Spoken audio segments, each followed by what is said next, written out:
All right. This matter. This is okay.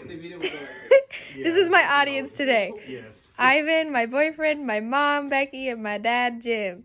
Here you go, Mama. You can hold that. Okay.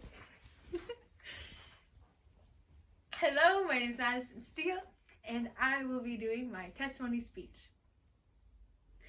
Worrying does not empty tomorrow of trouble, but it empties today of its strength. As I have grown up in a loving family, it's been faithful to show me that there can be a family that loves you and can show you good things throughout your life. There hasn't been anything specifically that I can recall except for just the loving of my grandma and my dad and my mom. I wanted to show you this bird today that my grandma gave to me.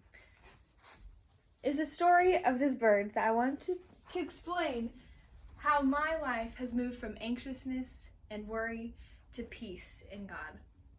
This story of the bird started one day when I was at the beach. It was 6:30 in the morning and there was fog everywhere. I couldn't see hardly any space between me and my next step. I had to make sure that when I moved, I wouldn't go straight towards the ocean, but I would stay along the tide. And one time when I was running, I saw this huge figure. I wasn't sure what it was and I didn't know if I should go towards it or not, but the curiosity got the better of me and I started going towards it. And sure enough, it was a huge eagle. This eagle was sitting there, just pecking with his beak and his huge claws at this crab. And I stood there in awe and I thought, God provided this moment that I could see God's faithfulness in providing for this huge eagle. Nobody else in the whole world would ever see that moment.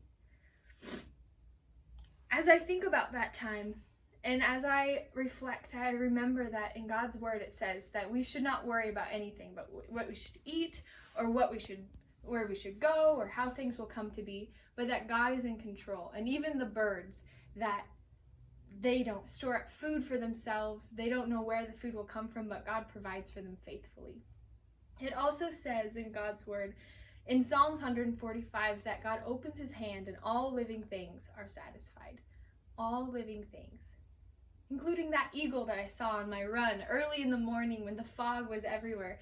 God provided for that eagle. So how much more would he provide and love me?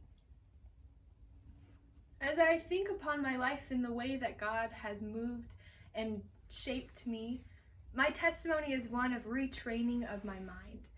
That when my anxious thoughts come up and sometimes I wake up with an overwhelming sense of where will it come from, how will I go about my life, when will things come to be, I can, instead of focusing on those things, focus on God's presence in my life. That he is in control, that he provides, and that he loves me, and he will guide me through my life.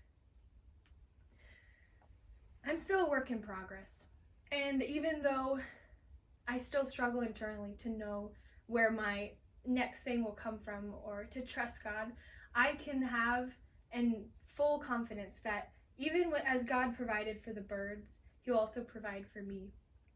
And that as I place my trust in God's hands, I know that all living things are satisfied. Thank you.